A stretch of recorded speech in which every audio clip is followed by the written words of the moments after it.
bombs. They're like toys against them. We know now that we can't beat their machine.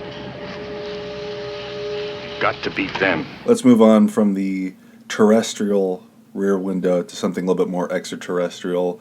The War of the Worlds from, I can't remember what year it came out, but it was in the 50s. I love this movie. It's one of my favorite alien invasion movies from this time period. It's based on one of my favorite books, and I have not read it since I was very young, but when I was younger, I was really into classical literature. I really loved Jules Verne, H.G. Wells, Sir Arthur Conan Doyle.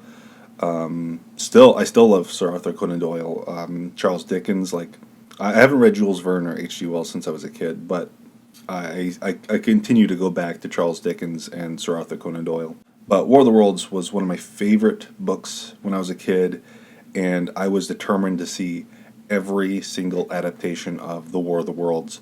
And the original is so fun, and it feels so dark for a movie of its time and its kind. And I really like that. I really love the ending with the church. And as much as I lament the fact that they couldn't do the tripods, I really like the design of the tripods equivalents in the movie, the little spaceships with the little laser legs. I love the sound design in that movie. I hear that noise that the aliens make in everything. I think I heard it in an episode of Justice League. It's just a really fun movie. I love that it starts off with black and white and it's like World War One, World War Two, and it's showing all this footage and it's in black and white, and then suddenly it says the War of the Worlds and it's in bright red or green, and I'm a little colorblind, but it's one of those colors, and it's boom, and it's oh shoot, it's gonna go down. And I as much as I like this movie, I really wish Ray Harryhausen got to make his version, because there's those clips of what he had envisioned. And I think that probably would have been more in tune with the book. It's a really difficult book to adapt, because my recollection of it is it really doesn't have a main character.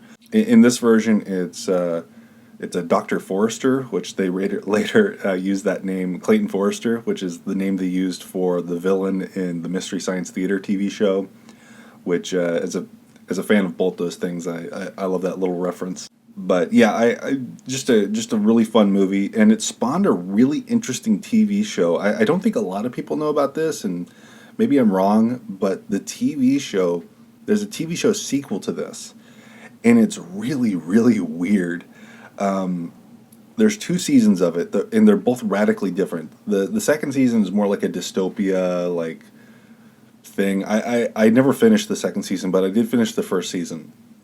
And it's really, really violent. It's gory, and it's like a body snatchers type thing. It's really bizarre. It's really interesting too. It's got a lot of fun characters, and I should really watch it again, because it is such a strange anomaly that I should go back and watch it, because it's just weird. It's so violent. It's so gory. It's on par with, and this is probably a deep cut, but the Nightmare on Elm Street TV series. It's just really gory, and the weird part about it being gory is it wasn't a cable show. It was a syndication show. So this was on regular television, and it was just so violent. And the tone of it's so weird too, because it has the tone of a kid's show, but it's gory. So it's a weird anomaly, and it spawned from a movie that does not match it in tone whatsoever. And it's also the TV show came out in the late 80s, and the movie came from the 50s or 60s or whatever. It's just weird. The whole idea of that show is just strange.